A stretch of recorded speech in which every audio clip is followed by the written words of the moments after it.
Oh my god. I think I start liking Hello Kitty when I moved to Chinatown. No offense to anybody. Because there was basically a Hello Kitty store in Chinatown. And I went in there and I just fell in love with everything in there. So I had like the pink roller backpack, like, but I was in like elementary school. I had like the pencils, I had the purse, I had the wallet, I just had everything Hello Kitty. I just loved her. My name is Kamia. I'm 16 years old and I go to Abraham Lincoln High School. This is my old hood. But I lived on the 6th floor on the other side. Well, my mom had 4 kids, and it was 2 girls and 2 boys. We're all 2 years apart. And this is us at Disneyland, the 4, me and my brothers and sisters. After she had my sister, that's when I guess she found out she had cancer or whatever. And by then I was like 6 years old, didn't really know what that was. I just knew she had to go to chemo and radiation therapy. Finally, the doctors encouraged her to have surgery. So she did it, whatever, and I guess she had cervical cancer. They did some type of surgery, whatever, and they had like these little tubes on her, like attached to her, and she had to like drain fluid from them. After surgery, it was like, it went downhill from there.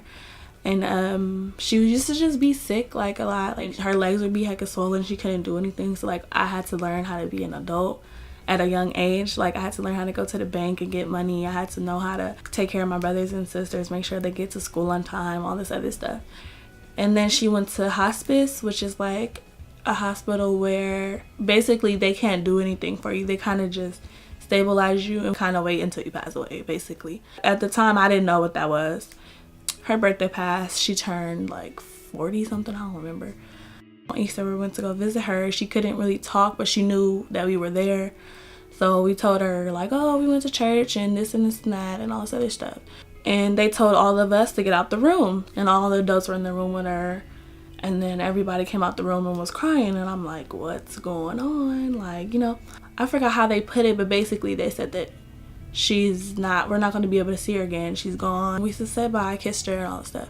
And then like, so, you know, we start crying. My brother, he's like really crying. So like that made me even cry even more. I am involved a lot with church. So at church I'm in the choir and I praise dance. I've been doing it for a while. I'm still young and then I still face like challenges day to day, but I feel like the easiest way for me to minister is through praise dance, because when I do praise dance, I really feel it. I get into it, all this stuff. So my aunts and my uncles got together. They all wanted us to be together. They didn't want us to be split up. I do feel grateful for her and my uncle, because I know that it's hard to take in someone else's kids and raise them. I feel like it was really brave of her and strong of her and my other aunt to take us in, because they didn't have to. They could easily let us go to a foster home, but we got to stay with her. Being that I had to mature early, I think it did affect my life a lot, because I would have to see life as an adult. It helped me be more, like, see life better. Meaning that in school, I don't get the best grades. I am passing and I am like on top of my stuff, and I don't need anybody to push me. Even though I do get a lot of that from home, I feel like I push my own self. At the Baby Y, I didn't have a mentor, but I had the teen services director, Miss Jasmine. I got really close with her because she was always there. Like, anytime you had a problem, I would go to her and to ask her. And like, she's really made an impact in my life, because she is always on me, like, how's your grades and this and that. The lesson that I learned and would like to pass on is basically everything happens for a reason.